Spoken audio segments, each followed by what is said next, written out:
Peuple congolais, combattant, combattante, résistant, résistante. Lelo na ye, pona kolobela, likambo ya liste oyo, nayoki yango trop. Pasteur Konde aleli, abeleli, bandeko na nga nyonso tu oyo bakosala ba video, balobeli yango trop, ke IDPS azali na kati ya liste wana te. Ya solo, ezali likambo moko, tozwa yango à la légèreté. Banda to bandi combat, banda to bandi lutte, nanu mutu oyo a comprendre système ya PPRD na Kabila te. Biso nyonso tu tozalaka kidiba, to kenda boeti au moins na base ba sopi biso, ba komi na likambo mususu. To réfléchir. Henri Mova a commis ministre de l'Intérieur. Donc, l'élection, ils ont la maboko na ye. Ils n'allaient pas mbattre. Pour te dire personnalité, il y a Henri Mova. Tant azalaki secrétaire, il y a PPRD. Emmanuel Ramazani Shabani Shadari, azalaki ministre de l'Intérieur. To moni ndenge abomisi batu, abomisi ba jeune na ba manifestation. To kanisaki ke balongoli ye. Non, ba pesi ye charge mususu oyo ekoki na criminel comme ye, fidèle de fidèle ya Kabila. Tina liwa tokokufa esika moko denge agira. E mbala moko toye komona Chibala premier ministre alingi kaka a récupérer permanence ya UDPS. Baketi na ba tribunaux. Chibala bandini ye. Bapesa ye ba raison na tribunal o bakendaka. Azali na mikanda oyo eza ko prouver ye ke IDPS ezali ye. Chibala aza ko travailler pona Kabila baluka par tous les moyens balimisa PPR IDPS. Chibala azali na ba jeune informaticien oyo chaque jour ba bokilo na ye wana ba uti ko bunda. Ba créer ka biloko na ba Facebook, na ba internet, pona et désorganiser et les combattants et les résistants et IDPS lui-même. Bandeko na ngai, likambo oyo ya IDPS ezali test pour bata la réaction nini ekoki kobima. Élection ekosala mate, bazoluka par tous les moyens, bazwa raison na ba trouble. Ya yango to étudier pourquoi liste wana ebimaki. Ezali liste ya soloté. Ezali ya soloté. Mais ba tester na bato oyo bazali officiel te oyo babimisi yango. Ce sont déjà non officiels mais recommandés ya kosala yango. Pour tout bata la réaction ya population. Toujours bakendeka na ndenge wana. Mais idée na bango nde yango wana. Balongola IDPS, ba déstabiliser IDPS na kati ya mouvement. Na yango naza ko présenter bino Emmanuel Ramazani feuille de route oyo ba pesi en tant que secrétaire permanent du PPRD. Aussitôt parti du ministère de l'Intérieur, Emmanuel Ramazani Sadari se voit confier le secrétariat permanent du PPRD, un poste stratégique qui fait de lui la plaque tournante du parti phare de la majorité présidentielle. Pour batu nyonso tu oyo bako travailler na Kabila, na ba poste oyo, il faut bazala batu yanko. Batu oyo azolala na butu, azo kanisa nko nini na kosala lobby. Tozali ba intouchable parce que ba soda baza na biso, ba policier baza na biso, armée za na côté na biso, renseignement na côté na biso, batu bako bouger bazali te. C'est nous le plus fort. Denge baza komona yango. Sa mission principale se résume aux préparatifs de prochaines échéances électorales, affirme l'ancien vice-premier ministre. Emmanuel Shadari s'est confié le lundi 26 février à la rédaction de 7 sur 7.cd, juste après la réunion du bureau politique du parti présidentiel. Shadari azako lobasuko mission na ye. Soko tali mission ya Shadari, ezali mission moko, ezako laksake, bayebi yango bien, soko toke na l'élection na ndenge ya normal, bakoleka te. Alors comme Minduki eza na côté na bango, aza na carte nyonso ya ko jouer pona balekisa makambo nyonso na nko, toza komona yango. Et puis muta kolanda ko poursuivre bango bakozala te soki botite mtoko boma bino yango eloko ezo lingolo bana biso Shadari. La mission qui m'a été confiée, ne me désignant secrétaire permanent du PPRD, c'est de pouvoir préparer les échéances électorales. Vous savez qu'au mois de décembre, il y aura un scrutin combiné et nous sommes déterminés à gagner ces élections à tous les niveaux. Comment pour gagner élection à tous les niveaux? Boye biango d'avance dengeni. Et boza ko mona ndenge population balingi bino lisusu te. Mais bino boza sûr que boko gagner yango. Boko gagner yango na dengeni. Na tous les niveaux. Donc c'est-à-dire que responsabilité à Shadari, il faut ça la nyonso tout ndenge kokeli pona kaka PPRD a gagné. Ce qui te tête na yende mutezali en G. Et à cause ça la nyonso. Même qu'on disqualifié, il dépasse pas qu'on disqualifié yé. Pour boyer bango bien que liste wana, ils allaient tester. Ils allaient tester pour la ligne. Il sera question d'assurer notamment la restructuration et le fonctionnement traditionnel du parti. Ça, c'est le premier point. Oyo, Shadari, na kati ya mission na ye, il faut asala la restructuration et le fonctionnement traditionnel du parti. Une restructuration est une opération par laquelle un ensemble organisé voit sa structure organisationnelle remaniée en vue d'atteindre une nouvelle configuration. Donc, il veut tout changer pour avoir une nouvelle configuration. Donc, ce qu'on y a kokosate, okozala na kati ya nouvelle configuration anate. Parce que gouvernement, oyo toza nango régime, oyo toza nango ya Kabila, il faut oyeba kokosa, il faut oyeba kowangana, pona o travailler na bango. Ce qu'on y a kokosate, okoki ko travailler na bango te.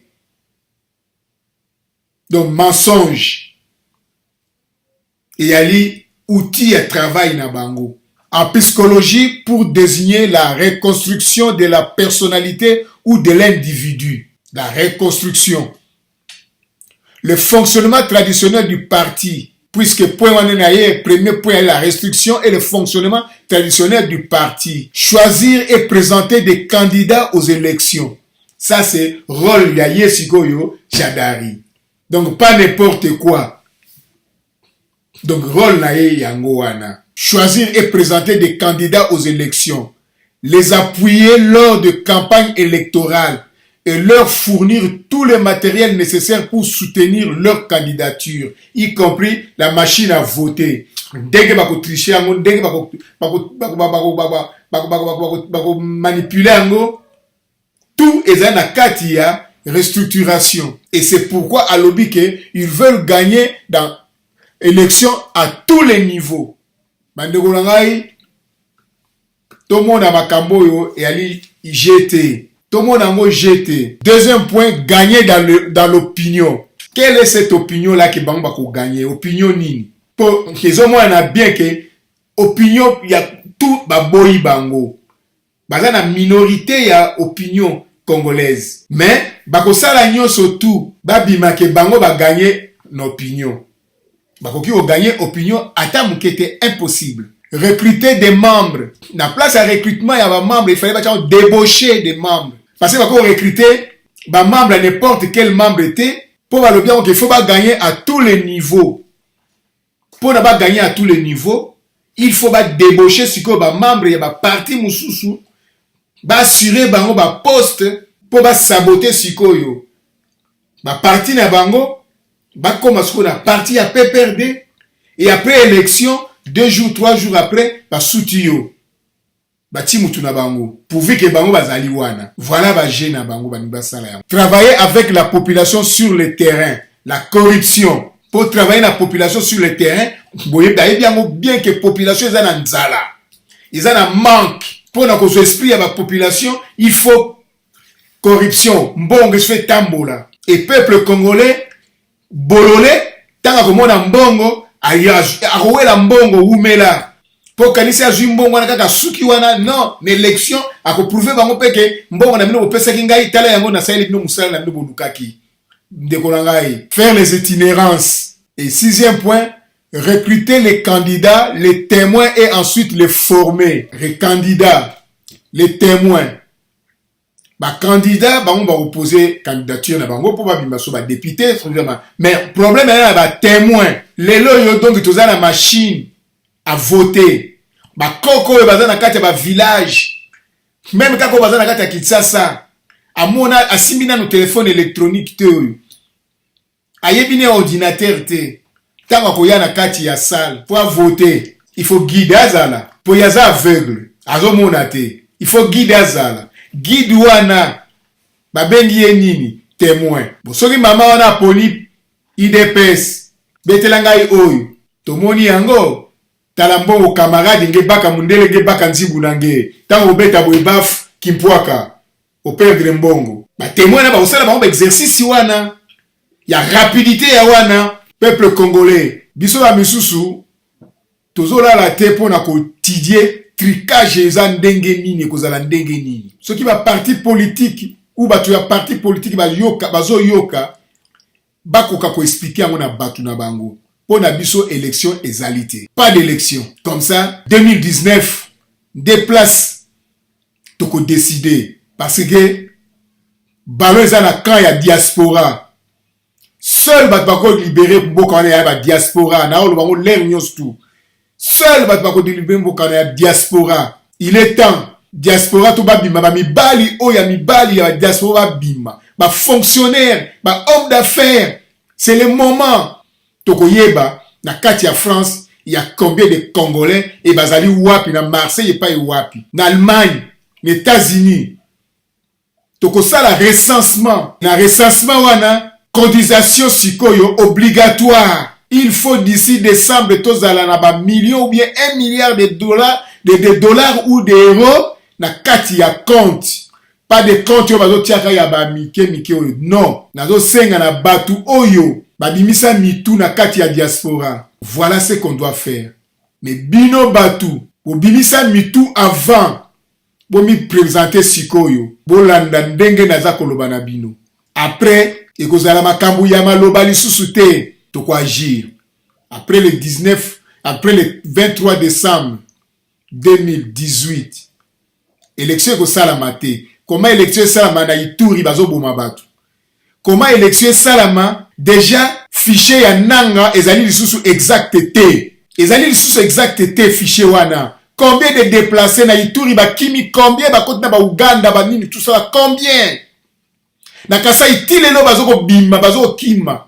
Na goma bazo kima mais pourtant l'élection va nini recensement salama ikuna est-ce que recensement wana na fichier ya nanga so to bito ko vérifier batu wana bazali kaka combien de morts déjà va se kufi bana kati ya fichier ya nanga. Il faut pas dire que 40 millions de Congolais, non, c'est fini.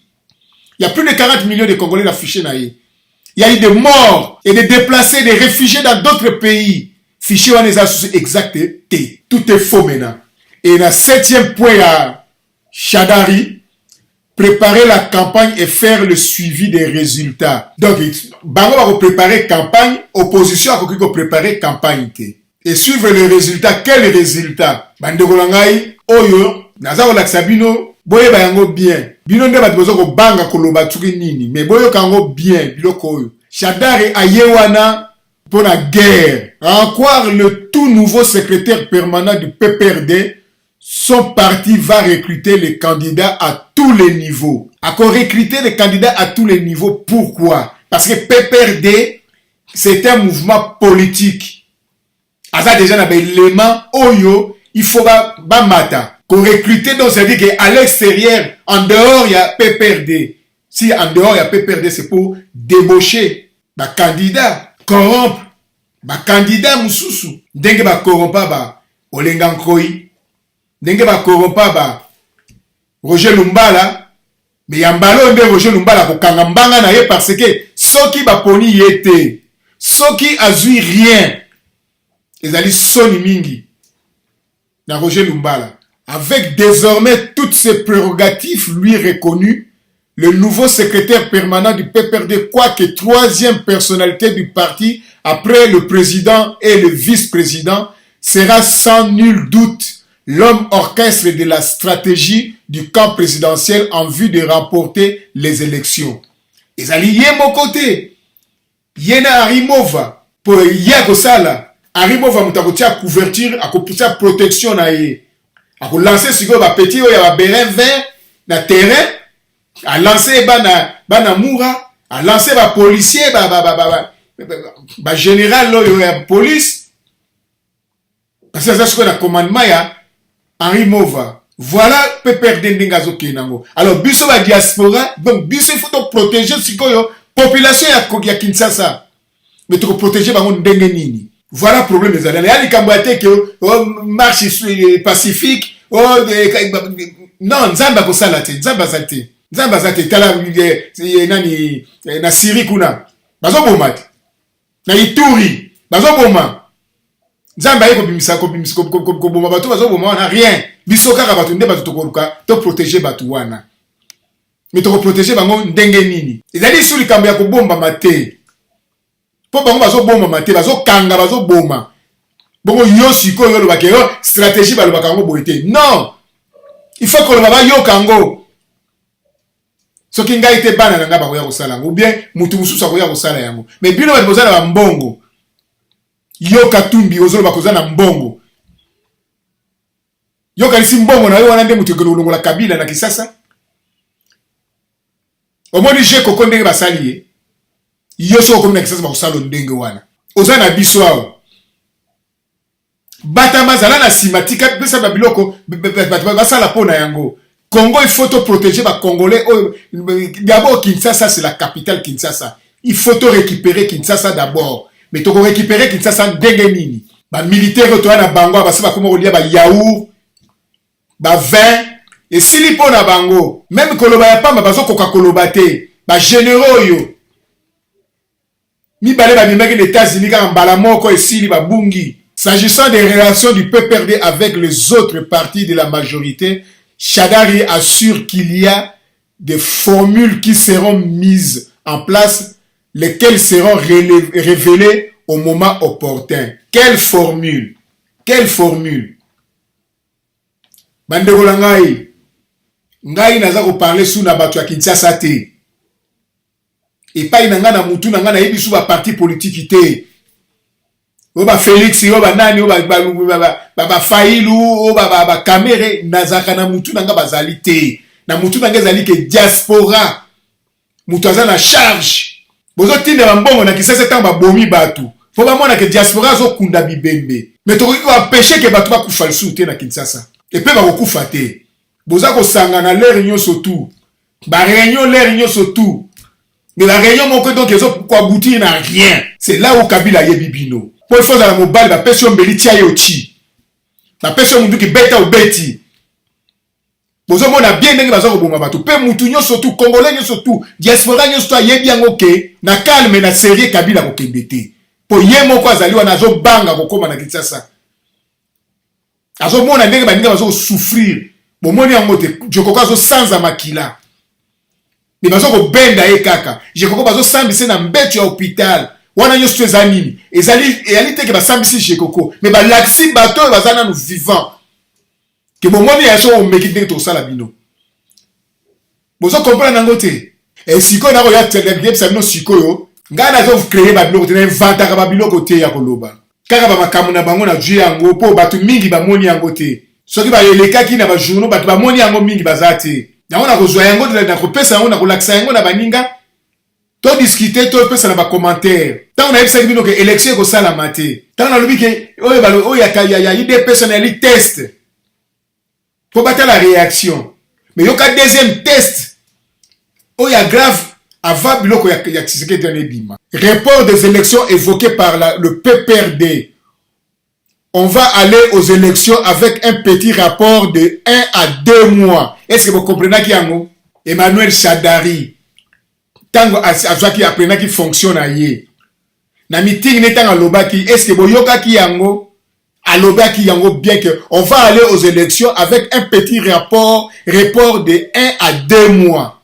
Donc c'est-à-dire na 2019 de 1 à 2 mois, donc c'est-à-dire na mars 2019 bandeko na ngai ba diaspora vraiment botika bateti botika komila kisake boyebi non na on a kati ya diaspora tozala bato yo na fin du mois batushaka ba 50-60 000 euros par mois bazali tozala ba chef d'entreprise tozala ba homme d'affaires oyo ke na moya lelo yo toki kobimisa Congo na difficulté mais boza ko sangana bino na maloba ya il faut pas faire ça, j'ai ma famille. Il faut pas faire ça, ceci, cela. Na moi bobangi. Mais donc, siko ezali l'air ya kozwa engagement militaire. Pour en face nabiso, exercice et en face nabiso exercice militaire. Tuer pour faire peur. Voilà, biloko toza nango ko vivre siko. Boza komona yango. Frank Diongo aza wapi? Ndongala, balobi ke bokanisa teke akobima lelo to lobby. Gédéon Kyum, katakata. Azo continue ko kata même oza na Ituri eza ye. Na Kasai eza ye. Na Bandundu. Bangombe bakota Bandundu. Kala mingi te Bandundu ko pela moto. Lokola palu aboyi majorité présidentielle. Ce qui effectivement aboyi majorité présidentielle Bandundu ko pela moto. Bokomona yango. Bako pelisa moto. Paf, réplique lors de sa prise de fonction comme secrétaire permanent du Parti du Peuple pour la démocratie et la reconstruction, PPRD, le 1er mars, Emmanuel Ramazani Shadari a jeté un véritable pavé dans la mare en affirmant devant la foule de cadres et militants de son parti que les élections auront lieu en décembre 2018, mais avec un report de 1 à 2 mois. Bino bat bosali ba étude ba littéraire, boye koli français à partir ya latin, boye comprendre boye expliquer biso composition ya phrase oyo ou phraseologie oyo Shadari alinga faire comprendre batu na ndenge ke yende aleki batu nyoso tu na mayele pour alobi que les élections auront lieu en décembre 2018. Mututu ayoki décembre 2018 pour yoka kiwana musuka kiwana. Mais avec un report de 1 à 2 mois. Ce que de l'hôpital château tourné tableau ndenge ya 2018. Donc tozana décembre, novembre, octobre et septembre. Ce qui élection ezalaki kosalama na septembre 2018.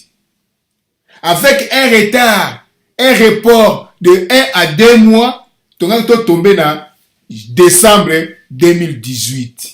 Mais, à l'objet que l'élection aura lieu en décembre 2018, mais avec un report de 1 à 2 mois. Donc, décembre, janvier, non, février, non, donc mars 2019. Bameki suku bapwaki ba abeti sukuma. Voilà mission na ye oyo ya yelaki oyo ba confier ye. La restructuration est une opération par laquelle un ensemble organisé voit sa structure organisationnelle remanié en vue d'atteindre une nouvelle configuration. Voilà mission na ye yango wana. La restructuration à tous les niveaux. Approuver biso que Seni ezali bango, ce qui repousse les élections en 2019. Yango wana que IDPS a ça la très attention. Les combattants ya IDPS va se préparer na guerre. Soki bayokaka soulèvement populaire, c'est le moment où on a qu'est-ce qui va se passer. Bazana deux tests va repousser déjà élection, yango on va repousser yango Shadari, ce n'est pas n'importe qui. Les élections auront lieu en décembre 2018, j'insiste encore. Mais avec un report de 1 à 2 mois. Est-ce que boyoka ki yango? Ba combattante, résistante. Vous allez toujours distrait. Vous allez distrait. Viens banda, oyoka ki yango te. Obéir yango te pourquoi? Doit muta renseignement. Expliquez biso ngolo banini wana. Phrase wana ya lobby wana. Devant la foule de cadres et militants de son parti.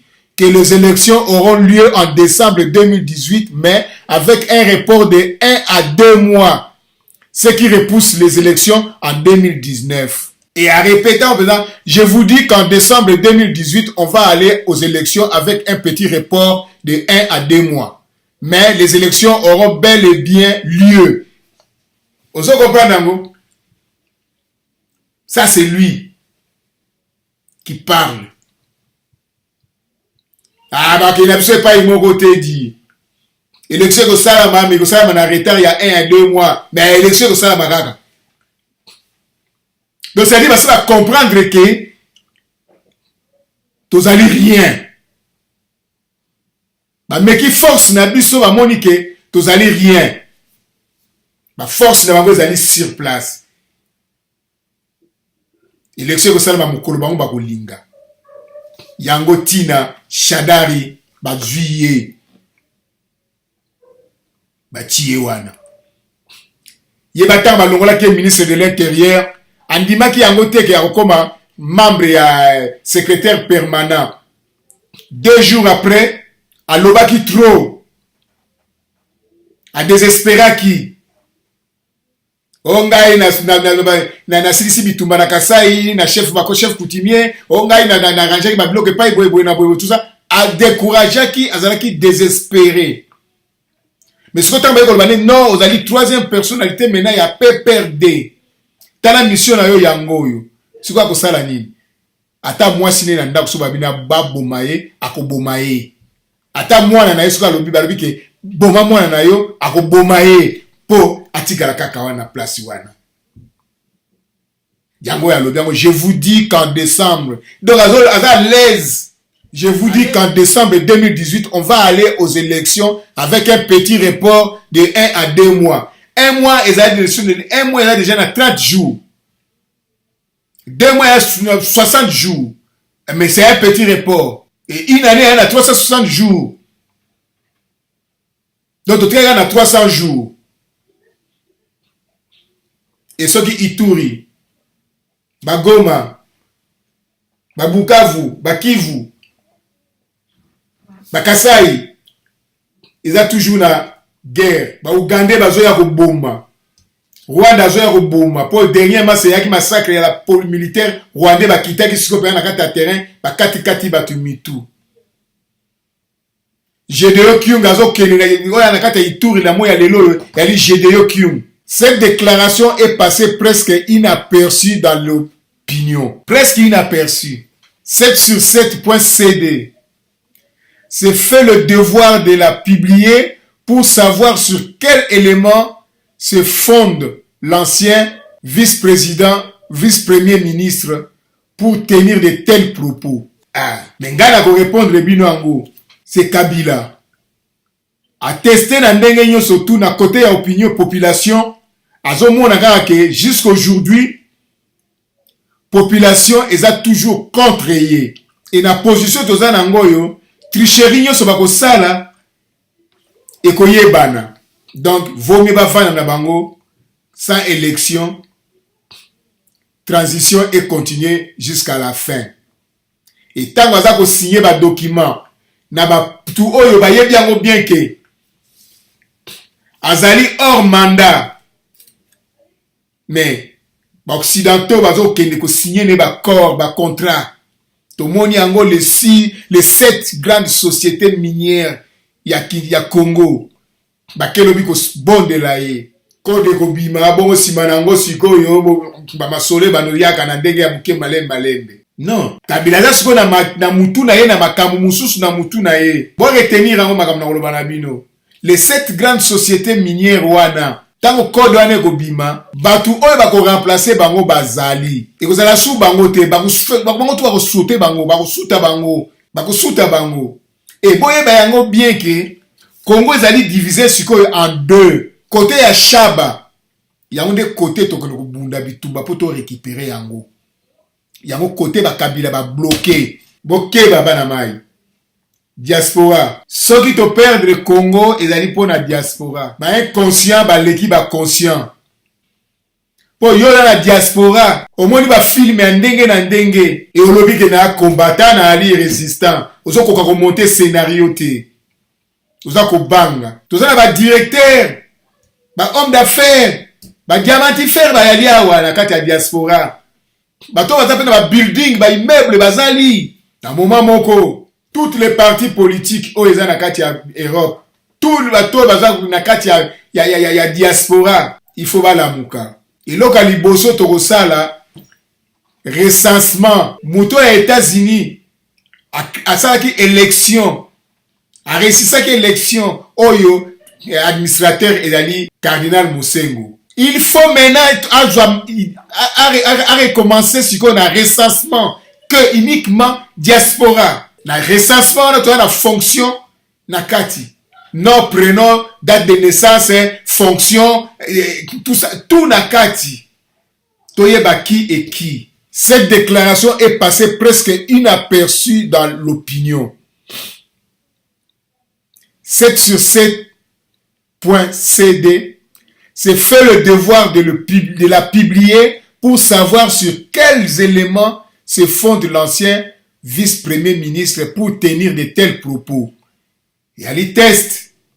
Si on parle entre bango, la réunion de bango noir, ça ne va pas, le 23 décembre, avec un report il y a 1 à 2 mois. Pourquoi report il y a 1 à 2 mois? Ces affirmations de celui qu'on surnomme coup sur coup. Donc, c'est-à-dire que Emmanuel Chadari, kombo nae basionoma et kombo nae et yasika ezali coup sur coup. Donc, à la fin, il y a bêta coup sur coup. Kombo nae coup sur coup. Peuple congolais, ces affirmations de celui qu'on surnomme coup sur coup ne sont pas à prendre à la légère, car il fut jusqu'à il y a 2 semaines, parmi les hommes le mieux informés de la République en sa qualité de ministre de l'Intérieur. Pour rappel, les élections générales sont prévues en décembre 2018. Leur report a été évoqué par la Commission électorale nationale indépendante CENI. En cas de rejet de la machine à voter, dans ce cas, la CENI envisage le mois de juillet 2019. Ça va toujours que bato yo bala batu moko baza ko jouer selon comportement na biso yango nde bango ko jouer nango tangu accord ya le 31 décembre ba signaki yango et comme c'est un accord particulier ba iba ke ba barrer biso sika wana 2 ministres, 1 ministre, 2 ministres, 1 ministre. Tamba Monique, IDPS, rassemblement, akangami na mutumoko, mi bale mi sato teka mutumoko, ba on siko ba vi force na mongo esika wana. Ba bimisi biso siko yo na pouvoir discrétionnel ya président de la République. Et soko landi yango na kati ya constitution pouvoir ane ezali discrétionnel ya président de la République ezali. Et ce qu'on a accord au respect de la Constitution. Tozwami. Et si koyo, baza ko profiter na nini, bazo profiter na machine à voter. Nanga lobaki yango, sans machine, pas de vote. Donc, comme in a juillet 2019. Alors, à partir de Sikawana, Nani Chadari alobi que avec un petit report de 1 à 2 mois, to compte na 2019. Et là on y va au salawana. Ba forcer nanga machine à voter. Mais nanga a forcé batouté akende na batuka na douceur po baboyaka ali bango bapikami na bango wana bitumba sikoyo na Ituri bakote kuna lema ema na soki na baza kubunda mais ce n'est pas ema ba kubunda pour kezali bango mutu babimisi ba biloko wana et CPI azoye bango bien que bango to babimisi biloko wana comme madame ya CPI procureur général ya CPI aza makangu ya Kabila pendant momi na ye tomoni yango siko na lelo na makambo esalami na Mbemba lelo yo tomoni yango comment ayebi yango bien que Mbemba azali innocent na kati ya babiloko nyonso to surtout oyo ya corruption ya ba témoin ayebi yango pe azali na kati ya ku wana pe yepe mutu balukaki basala ndenge wana po bajindisa ye tomonaki na États-Unis ndenge tanga bimelaki Kabila aza soki ivoirien soki malien soki nani donc na mboka na bango azotonga babiloko ebele po ademande ke pele bapesaki nani Mbemba eza ya muke il faut badoubler yango mpona motif nini en plus aza mutu mwindu enfin mpona biloko oyo tosilisa yango peuple congolais donc situation eza na diaspora il est temps maintenant que tu prends des responsabilités na biso na diaspora mutu tu na diaspora asimbaka mike mutu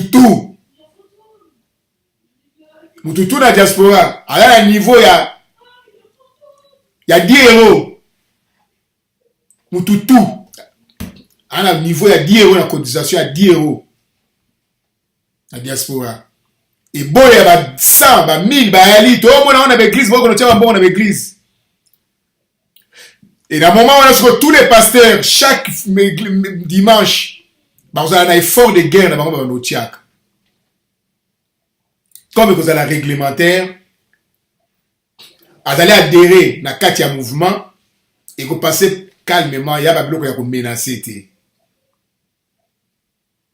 pour le ceux qui Congo est comme libre et comme bien il passait wana ko développer ba makambo na ye calmement donc à travailler sur tranquille à ton église na ton école na ye calmement muta ko gêner ya zaliti mais pour le moment okoka ko sala yango te pour éviter lobelo ni neko yela yo to moni yango ati tozo mona yango ando na ngai bo comprendre à partir de sika wana idée siko ya ko éliminer IDPS ezali pour IDPS yali mouvement national ce qui va éliminer yango na élection ba ozala tranquille Tshibala donc ron na yeka yango wana a cassé alimisa UDPS mais tala bitumba bako sala na prémature ça c'est la honte et la prémature on peut ça déclarer réclamation que il y a 400 conseillers na kati ya prémature 400 donc famille nyoso tout famille mobimba bazakuna donc Tshibala akei kuna pona musala te Tshibala kuna azakuna pona mbongo na souffrir trop sikoyo etalinga lisusu te na mibomisa ngai moko na sire ba génération na ngai voilà match ya Tshibala kuna ezali kuna balobine bon match Félix akosala IDPS akosala pona ye siko aza question ke assurer génération à génération na ye likamba Congo etali lisusu te soki diaspora toza na fond toza bien organisé bo bazo sala pour l'administration bayali bo bazo na organisation pour na côté militaire bayali bo na côté la police bayali donc toza na tout organisation donc bo organi nyoso tout to créer yango à partir yawa en dehors ya cardinal Musengo toza na mutu oyo pe soki pe faut pas tozo kitane ndenge ya to la commune ba kitaka na na Iran voilà idée na ngai ya wana et to protéger population na kati ya kin plus de tueries on a ebi ndenge nini toki ko protéger yango soki mbongo ezali to moni yango ba chinois société chinoise ezoteka yango nde moto esimbi Congo na ba rebelle na nyosu na ba arme andui bazui na liwa ya garçon na Kisasa andui bazui na Mbandaka andui moko oyo bazozwa sikoyo na Ituri na Goma na Kivu kaka andui moko fabrika nango nani Chine soki pe biso tolingi yango tokozwa yango parce que baza na question ya mbongo pe tolobi ke tolio ekoma na point tel ekokoma na point wana bando na ngai kaina wala bana bino biloko na l'air nyos tout sikoyo nanga tango Shadari alobi ndenge wana nanga moni lokola batiki ye butaka amoni lokola ba revese ye donc alinga ça lokola asala siko couverture voilà que ça biso que non makambo nanga naza na kati te non seigneur zali indépendant mais non ozalaki na kati ya réunion wana tango Shadari alobaki yango il fallait ozwa micro olobane vis-à-vis que non okosala ngonde wana te pour Shadari alobaki yango quand le 5 mars 2018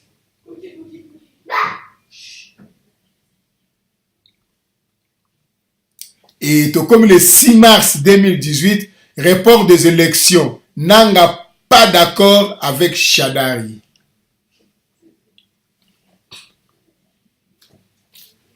Shadari bazana ba minduki. Shadari bazana ba policier. Bazana ba soda. Bazana ba jeunesse. Ba milice. Bon siko yo nanga okopeze pa ya Shadari comment? Okopeze te. Parce que so zaki na poids, angaka loba biloko ya lobité. D'autant à lobby yango. Donc c'est ça sûr naé. Tout le monde a na Sénat.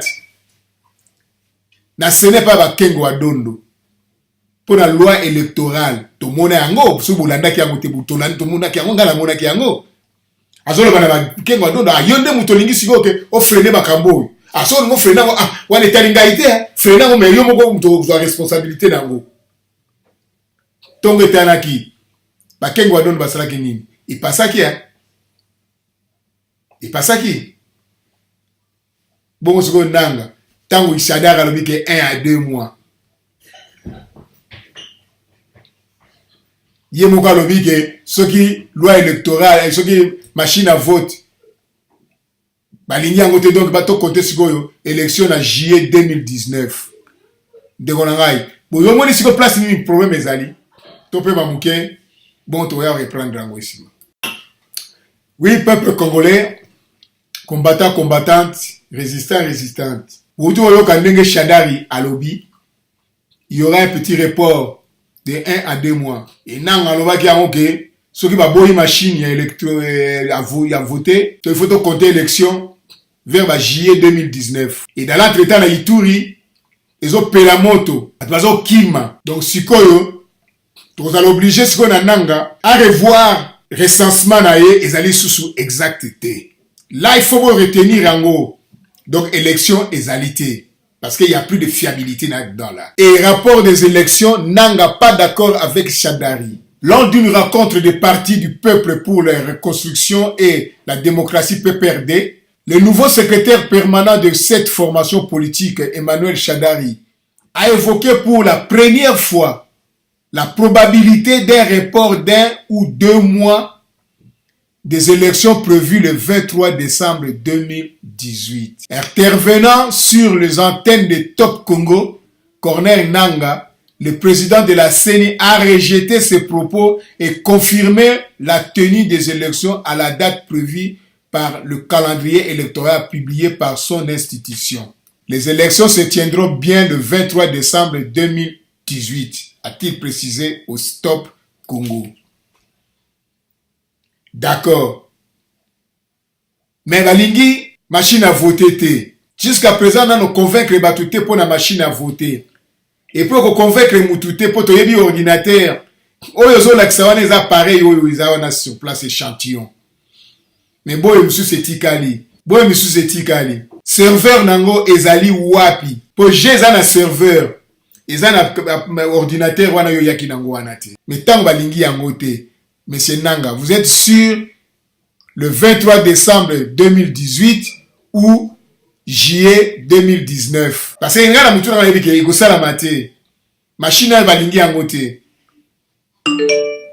Il a souligné que l'ancien vice-premier ministre de l'Intérieur n'a pas le droit d'engager la centrale électorale. Nous insistons sur le fait que les questions électorales sont gérées par la commission électorale. Ceux qui parlent au nom de la CENI ne le font qu'à leur risque et périr. Ça ne concerne pas la CENI. Mais CENI ozali eloko pamba deva bango. Po bango mutu bazo commander. Soko ozali wana ozali pona bango. Pe soko chimundo ko na bango bakolongola yo. Bakolongola yo ou bakolukelo complication moko boye olongwe. Tomoni angoti na Burundi, président de la République azo beta bale. Bazo tika eta ke no chabi. Défenseur azo kangai bazo kwa na mabele akwei trop tongo etani organisateur ya match wana. Baza na prison attentat au président de la République. Tomoni yango bongo yo Nanga olobake qui parle au nom de la CENI ne le font qu'à leur risque et périr. Ça ne concerne pas la CENI. La CENI est la seule instance habilitée à parler des élections en République démocratique du Congo, a déclaré le président Corneille Nanga, avant de confirmer la tenue des élections à la date officiellement annoncée. La CENI a rendu public un calendrier et son calendrier précise que les élections se dérouleront le 23 décembre 2018. Mais, au Bossani, contrainte, il y a au moins 17 contraintes. Mais contraintes, oh, il y a des très importantes. Il y a des contraintes sécuritaires. Yango yebandi. Yango to koti siko na kati nango siko. Na Ituri, ça ne va pas.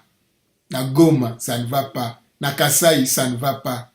Et qui cherche encore? Voilà Nanga, histoire na yo yango wana. Yango siko peuple congolais, oyo ezali makambo oyo ndenge bazokana esalama pe ndenge ko salama po bango soki balobi salama ndenge ko salama ndenge wana parce que basala mona biso ke soto sangani ba ko frapper bana ba soda bana ba policier ba kasongo bazali donc eloko moko biso to ko sala ezali te to basi liboso na bango yango diaspora to ndima to za la basi ou bien to ndima to za la mibali na bango. Voilà oyo Shadari, Emmanuel Shadari, Azoloba, Tango a commis Sikoyo. Troisième personnalité, il y a PPRD, après Kabila, président, vice-président, Ezali Yé. Donc, parti PPRD et l'équipe gouvernement na makasi. Nango ya kolobate, yango alobaki yango. Sikoyo Nanga tanga lobi wana akonopesa ba explication. Tomonit ambassadeur aza na Europe Katumba Keipo azwa passeport ba pimeliye. Ambassadeur aboyi kopesa passeport. Mais aza na kati ya mboka oyo ya droit de l'homme. Yango nazolo bana Katumbi a se tracasser trop tôt. Tozoluka na Congo Kabila kende poto zongisa sikoyo situation na ndenge kokeli yango ata mbulo oyo te bati président mususu akosala mandat na ekosila Katumbi ata ndele okozala kaka président de la République mais pour le moment batela nzoto na yo vie na yo kotia ngo na danger te.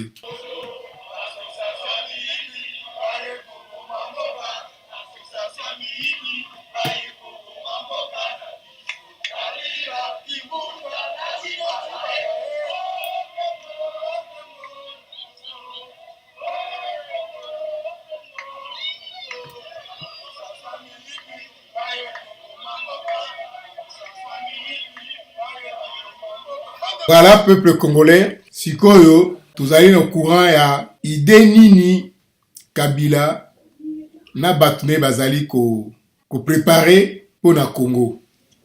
Et ce total batu ya Kisasa, batu ya Congo, ba ko s'en sortir te. Il faut force ou en extérieur. Sans force ya extérieur, bazali kui. Alors il faut réfléchir sur la force extérieure. Na yango toki ko senga aide na personne, aide financière. Pour ça to sengi aide financière na pays ou na batu étranger ya boka na biso ba ko nga ba contrôler mbongo na to sa na ngoni. Mais ce que to sangisi mbongo wana biso moko ba congolais, on peut le placer à n'importe quelle banque tolingi oyo et que dépendre na interdiction na bangote oyo que dépendre na volonté na biso, c'est tout.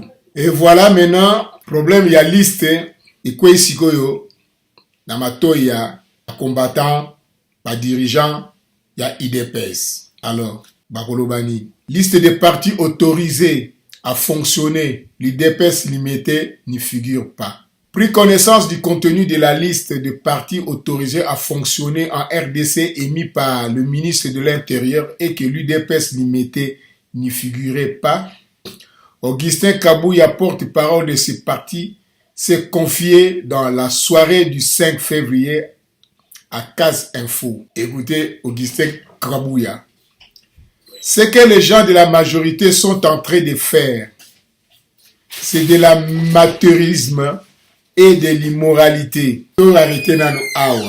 Peuple congolais, comment voulez-vous que parti politique neti IDPS bayoki ke babimisi liste IDPS limité ezalité na kati ya liste wana, mais IDPS kasavubu donc ezali na kati bon yo obenga batwana amateurisme et immoralité? Ah non, il faut olobela biso likambo oyo toyo kango penza ke mobali alobi soki IDPS limité ezalité élection moko ko sala na Congo ekozala te. À partir ya moment na tokondima sikoyo komba soki boko boma tokobomana. Il faut mobali oloba likambo na ndenge kokeli. Mais yo benga bango ba amateurisme. Mutokola Ari Mova aza amateur te, Emmanuel Shadari aza amateur te, Tambwe, ministre de la justice aza amateur te, Mende, ministre de l'information aza amateur te. Ce sont des terrorismes, des terroristes, des rebelles. Ba yé ko provoquer pour na ba beta masasi. Mais yo ko benga bango ba amateur be, po ba ko sala yango. So pe ba ngi ba sala yango ba ko sala yango, ba ko sala pe rien. C'est ça le problème. Et ont ça ne s'explique pas. Nous sommes un parti qui existe avant même que vienne ici. Mais voilà, comme il ne se gêne pas pour faire des bêtises. Non, ce n'est pas des bêtises. Ils ont des bêtises. A sopi soupe na bilambate, ça c'est bêtise. A soubi na pantalote, ça c'est bêtise. Na lingite yo. Okoma wana aza ko empêcher nde yo okoma wana, mais siko yo okoma wana ndenge nini yango bengi bêtise. C'est pas de bêtise. Ba terme bozo kena bozo babilo bozo kozloba babilo ka bana mike yango bozo bangisa bango te. C'est désolé Augustin Kabouya à se lancer au questionnement. Est-ce que vous trouvez normal qu'on puisse dire qu'on ne reconnaît pas l'UDPS? Ça c'est à leur niveau. C'est à leur niveau parce que tangu oyebiango bien Kabouya que avant élection Salama, ministre de l'Intérieur, il faut à présenter na CENI liste ya ba parti politique oyo ezali reconnu na kati ya RDC bazali capable ya ko se présenter ba candidat na bango na élection. Oyebiango bien. Et ceux qui bozalité, CENI ne peut rien faire. Na kati ya liste wana. Ba signaler bino déjà, ba mettre bino en garde. Le jour J, boya ko sutuka bozalité, mais boko sala sikoyo nini. Okolobango bêtise. Oyebi tango basala ka enquête, information nyoso tout bazwaka yango, ba suivre yango, piste nyoso tout ba suivaka.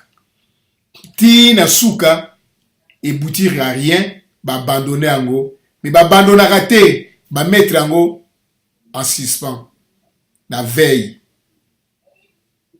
Peut-être biso to sauter, to leke loko moko to comprendre kité to moni yango te. Ba otia na veille, ba ko pasola yango te ba boaki na poubelle. Ba landi piste mususu. Tant sous piste wana, ke ko zonga bango na piste oyo, eza na veille.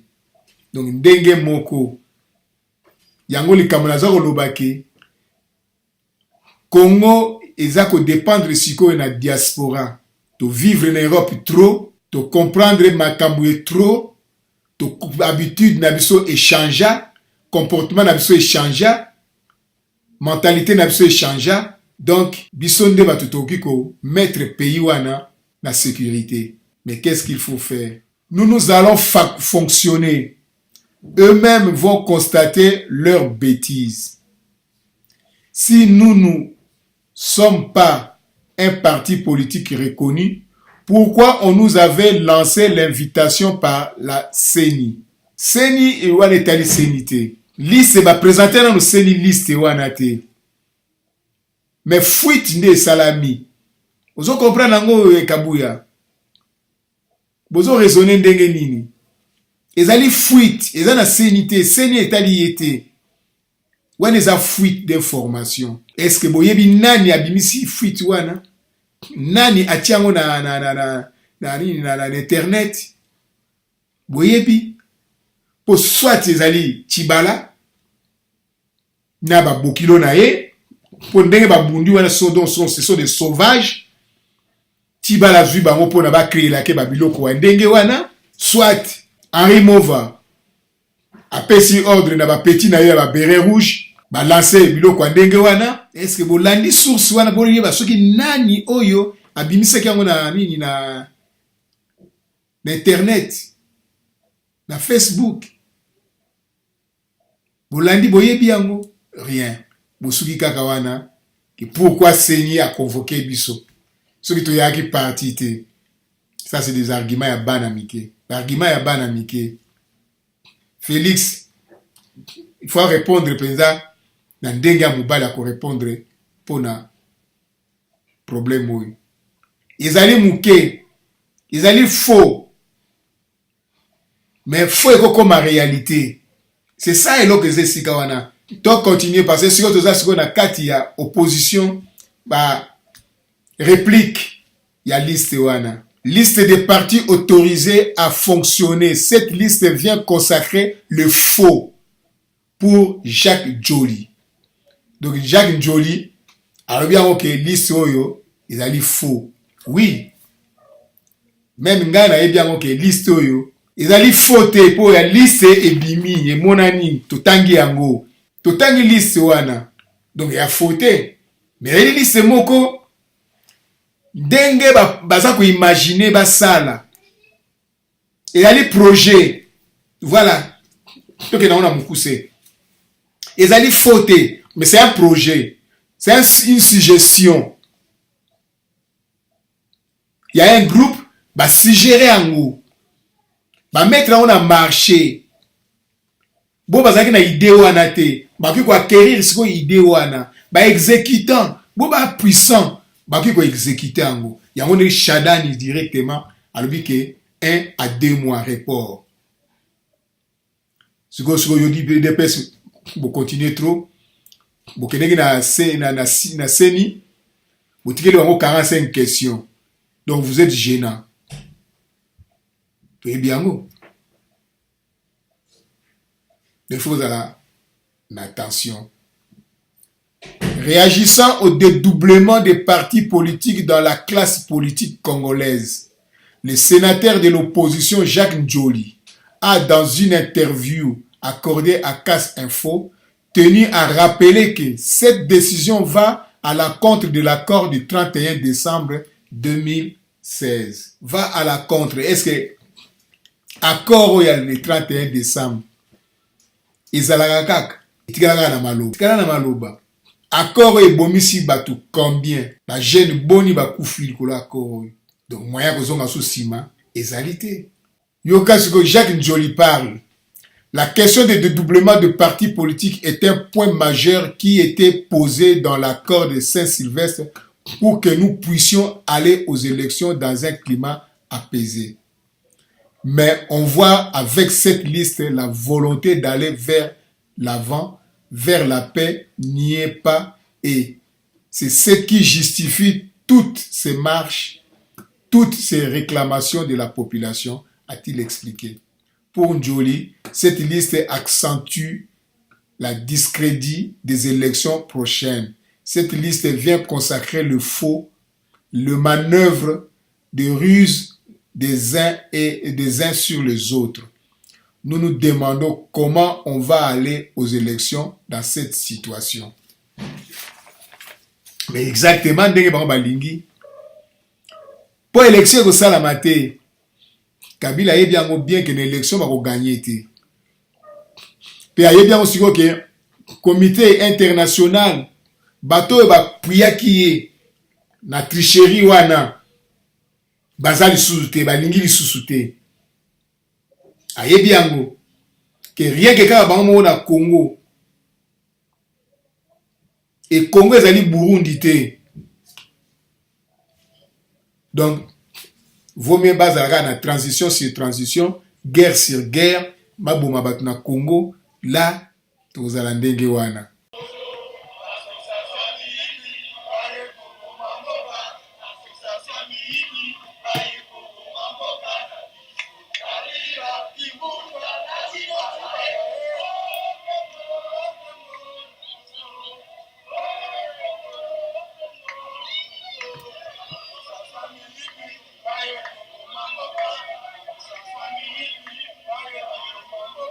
Et voilà, maintenant, tokena kotuna olenga nkoi, po yende mutu ali président ya Sensa, tangu balobi ke IDPS ya limité azali na liste te, ye un vieux politicien oyo azali expérience na kati ya politique po oyo asali a vivre pe na IDPS wana po ye ya yali wana ye bien ke IDPS véritable IDPS ezali oyo ya limité.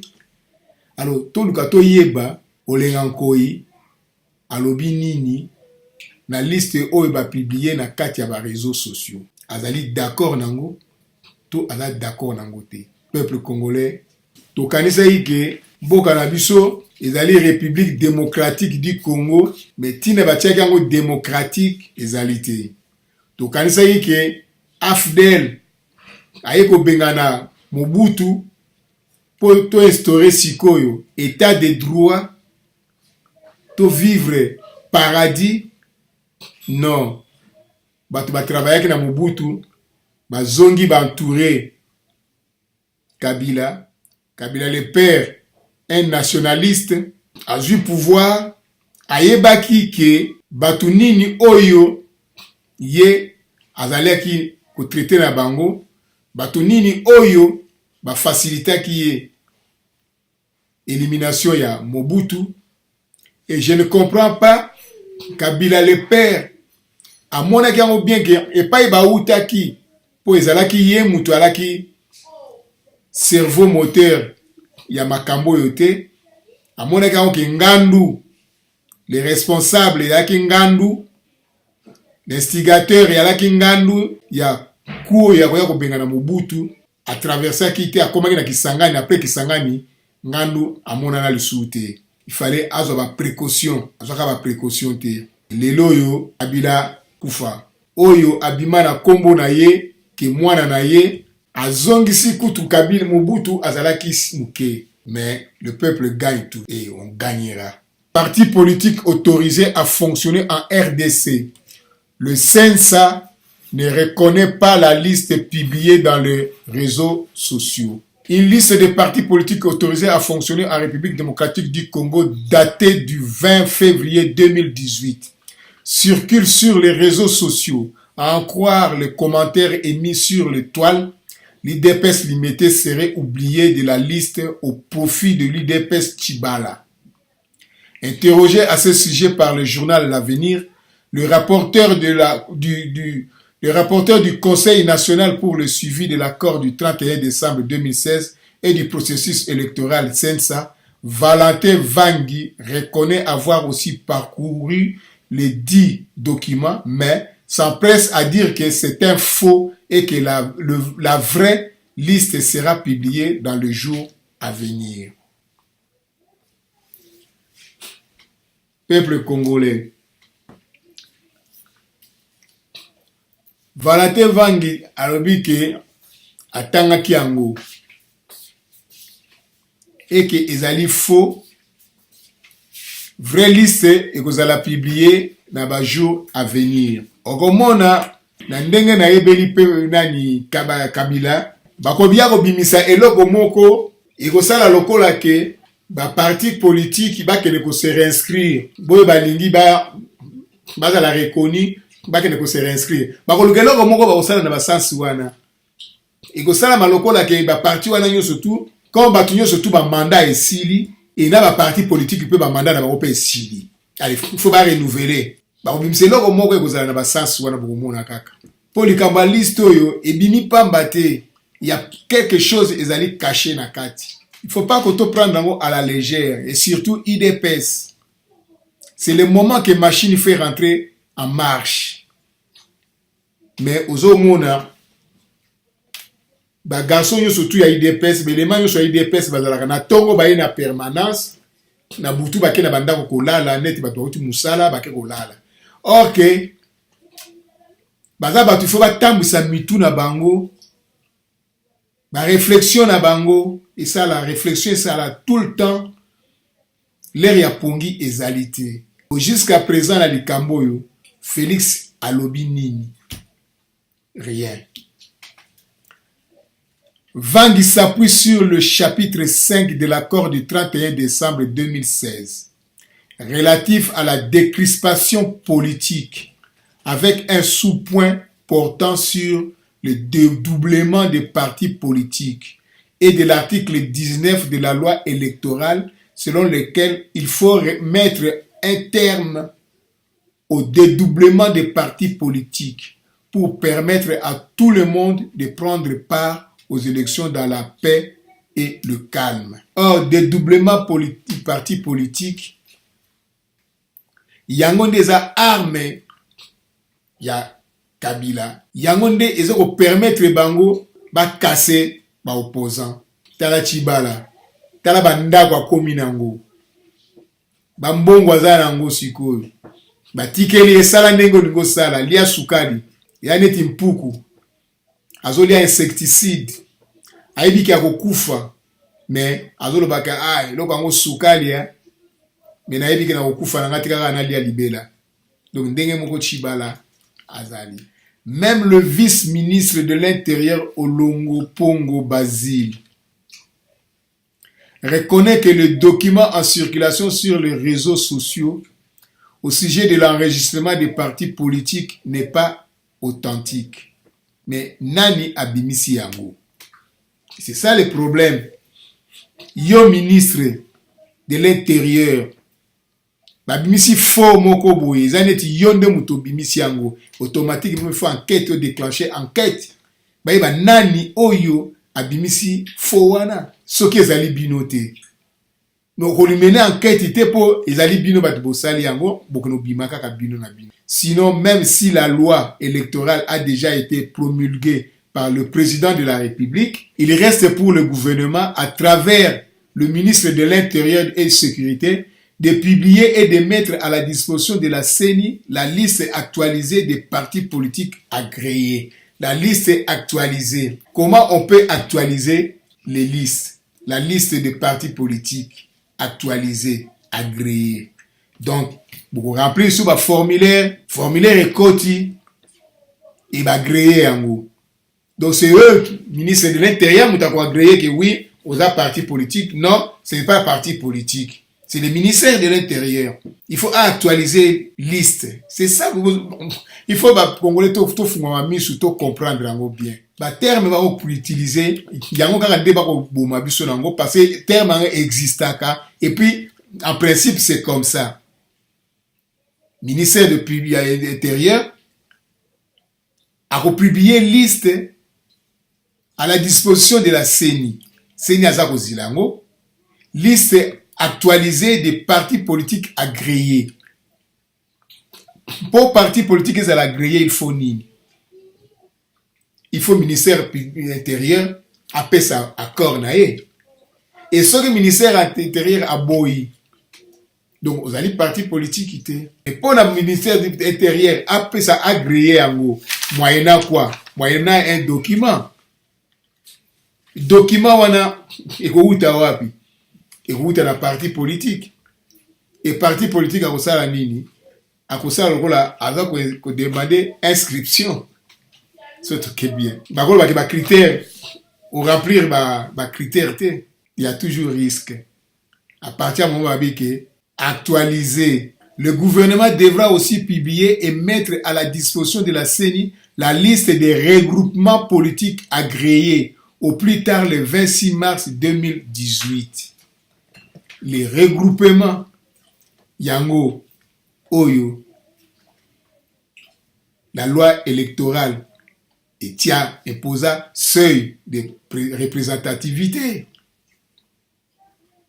Seuil wana, il y a des faveurs, il y a ma petite partie là bas indépendant. D'où vous allez obliger bah se regrouper, bah créer un regroupement, il y a parti politique. Ceci bien avant la promulgation de la loi portant répartition des sièges prévue probablement le 8 mai 2018. La répartition des sièges. Donc, gouvernement, il faut présenter la CENI liste. Il y a ma parti politique agréé. Donc, comme ministère de l'Intérieur m'a représenté en gros, je suis sûr que ma liste me soit boya en gros. On va suggérer déjà que boya y a IDPS. Ma bois qui sigoyo. Faut se liste, on va liste, tout continuer. Ici, il faut publier et mettre à la disposition de la CENI et non des réseaux sociaux. Bah, tiens, on a disposition des réseaux sociaux, bah, l'alertende IDPS. Voilà, coup, bazo, ils vont préparer, yango, na Tchibala. Parce que Tchibala, est le premier ministre. Yende Mutu, a la manette, kuna. Yende Mutu bazwa ye pona tina nango yango wana. Voilà qui démontre la mauvaise foi de ceux qui ont publié la liste. Surtout qu'ils veulent créer une tension inutile pendant que la date de l'organisation des élections combinées est déjà connue. Si l'on évolue dans ce contexte de la méfiance et de la frustration, la période du dépôt des candidatures risque d'être perturbée et, le cas échéant, susciter des tensions entre différentes formations politiques. Ah oui. À en croire l'article 19 de l'actuelle loi électorale. L'article. Tout dans chapitre 5, il y a accord. Tu es dans l'article 19, il y a loi électorale. Alors, à en croire l'article 19 de l'actuelle loi électorale, un parti politique ou un regroupement politique ne peut utiliser des symboles ou des logos déjà choisis par un autre parti politique ou regroupement politique. En cas de contestation, la Commission électorale nationale indépendante statue en accordant le droit d'usage du symbole ou du logo au parti politique ou regroupement politique en référence à la liste lui transmise par le ministère ayant les affaires intérieures dans ses attributions ou à toute décision judiciaire irrévocable. Voilà. Peuple congolais, vous comprenez aussi que Kuni ni baza le beta, IDPS, il y a limité. Donc, article 19, il y a loi électorale. Ils ont autorisé deux partis politiques ou regroupements politiques. Il y a le même logo. Mais alors là, tu as IDPS, Kassavubu, IDPS limité. Ils ont porté même logo. Et va porter même logo. Alors, mais si on a sikoyo, bon moi ni maïle va kabila, etali bangote. bapesi siko responsabilité na seni mutu akodeside nani oyo aza na droit ya logo wana, nani oyo ana droit ya logo wana te. Mais seni akodeside en rapport ya document oyo yaza nango liste ya ba parti politique agréé oyo yaza nango. Etanga kotala na liste wana IDPS limité ezalité po ekozala te bakosala ngo na ndenge wana po Tshibala asalaki congrès ake na tribunal baganya pe tribunal wana. Donc Tshibala mutu akoprésenter IDPS Kasavubu mutu ezali considéré ekozala considéré po bapesi yango droit na seni. Il fallait avant basala yango ba obligé Tshibala à changer parti politique, après ça kombo musu ya parti politique. Mais jusqu'à présent bango tout bazali IDPS. Voilà coup bazo préparer yango wana. Bandeko na ngai élection yo tozala tina nango te po ezoyaka na merde. Et voilà, ainsi si cette question n'est pas résolue bien avant, elle peut être à la base des frustrations qui peuvent déboucher à la violence. Connaissant bien la situation récente de la RDC, où les marches prétendues pacifiques organisées le 31 décembre et le 21 janvier ont provoqué mort d'hommes. Eux, ils s'en foutent. Essentiel gars Kabila Longwate Azali Kakawana. Pour la bango, c'est ça. Mboka donc il comme il va sauvage, moko donc il faut diaspora va prendre en charge dengue Kasavu nani Tshisekedi Alaba qui prenez-vous en charge. Il faut diaspora à l'axake azoko toujours vivre dans un pays développé. To mener en siko na dengue ya raisonnement ba pays développé. To sangana, to prendre des décisions fixes et claires et nettes. Le gouvernement devra éviter que ceux qui ne sont pas prêts pour aller aux élections trouvent le prétexte pour plonger le pays dans une insécurité inutile. Cette situation, si elle n'est pas aussi résolue bien avant, peut conduire au rejet des candidatures des uns et des autres. Soit si le ministère de l'Intérieur introduit une liste à la CENI ne reconnaissant que les partis politiques et regroupements qui sont dans la majorité présidentielle, en oubliant ceux qui sont dans l'opposition, cela peut conduire à la violence décriée du reste dans le pays. Et exactement ce qui va se passer. Exactement ce qui va se passer. Yango Tina Shadari, Azawana, Batiye. Yango Tina Henri Mova, Batiye, ministre de l'Intérieur. Pour bakosala biloko moko ya nkomoko, bango mibale wana. Pour comprendre yango te, la dernière minute, IDPS ya limité, azo risqué azalate. Soit si le ministre de l'Intérieur introduit une liste à la CENI ne reconnaissant que le parti politique et les regroupements qui sont dans la majorité présidentielle, en oubliant ceux qui sont dans l'opposition, cela peut conduire à la violence décriée du reste dans ces pays. Déjà, la manifestation, tout ça qui, tout ça là, si va tester, va moni force, il y a policiers, va moni que les policiers et les militaires, va capables de mater ma manifestation, et c'est ce qui va se faire, c'est ça. Tshibala prioritaire parce qu'il y a la majorité présidentielle. Et Bango Baza, on a besoin ya Batu Oyo, Bako appuyer Bango. Mais Tshibala, ceux qui ont la majorité présidentielle, ce n'est pas Tshibala Moutako voter. Peuple Moutako voter. Et là, quand Bazo Bosana, Yango na peuple. Bako Sala na Bango Nyosu Ndenge Bango Sala. Mais Moutako Konoko voter, c'est peuple. Et voilà, tout ça, le problème, Mounene, Tikoyo. Bah les a pas un ministre de l'Intérieur. Mais tout le monde qui la dernière minute va changer ministre de l'Intérieur, bâti Henri Mova. Pourquoi bâti Henri Mova? Et tu as une liste. Il faut pas présenter liste. Il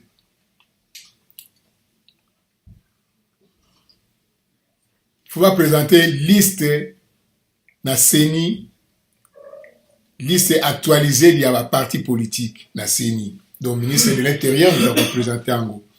Il ne faut pas présenter liste, il y a regroupement politique na CENI. Alors, il y a des dédoublements, il y a des partis politiques. Sikoyo, de Rolangai, IDPS, Fuite et Salami, il y a liste. Donc, on va prendre à la légère, Il faut pas prendre au sérieux. Comme pour dire que tout doit être fait pour régler le cas de l'UDPS Tshibala et Tshilombo Tshisekedi. 1. Dédoublement. Par parti politique, il y a dédoublement à gauche. IDPS Tshibala et Tshilombo Tshisekedi. De l'arc d'Olivier Kamitatu et d'Élysée Mounembwe. 2. Du mouvement social pour le renouveau du Pierre Lumbi et de Yoko Yakembe. 3. De l'INADEF et autres formations politiques victimes de cette situation née du départ de G7 de la majorité présidentielle pour n'avoir pas consulté la base. Ce votel bien, et si soit si le ministre de l'Intérieur introduit une liste à la CENI, ne reconnaissant que les partis politiques et les regroupements qui sont dans la majorité présidentielle. Mais ce sont total regroupement, dédoublement et parti en autre zone. IDPS Tshibala, Tshilombo Tshisekedi. Tshibala azali na gouvernement, il est premier ministre.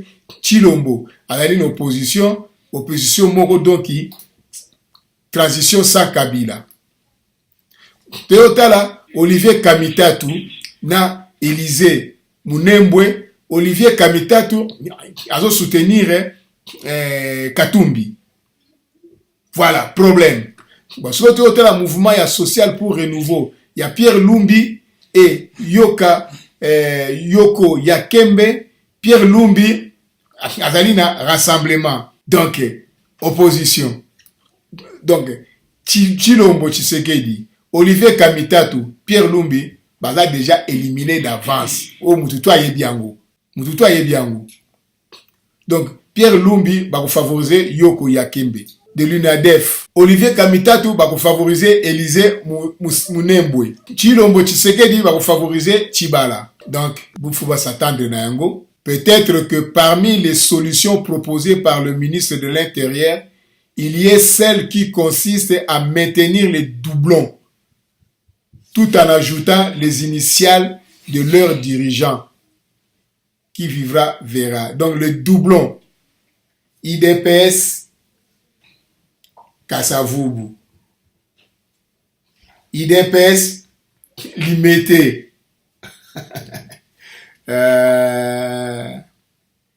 Peuple congolais, c'est à Tshisekedi maintenant, il faut à la Kisake, Azali Moubali ou Bakozanga ou désolé quoi. L'UDPS Tshisekedi avertit le pouvoir qu'il n'attend pas se laisser faire si la liste est vraie. L'UDPS est reconnu depuis janvier de l'année 1991 et reconnu comme UDPS Tshisekedi à partir de l'année 2004, mais constate qu'elle ne puisse figurer sur cette liste actualisée des partis politiques de la RDC.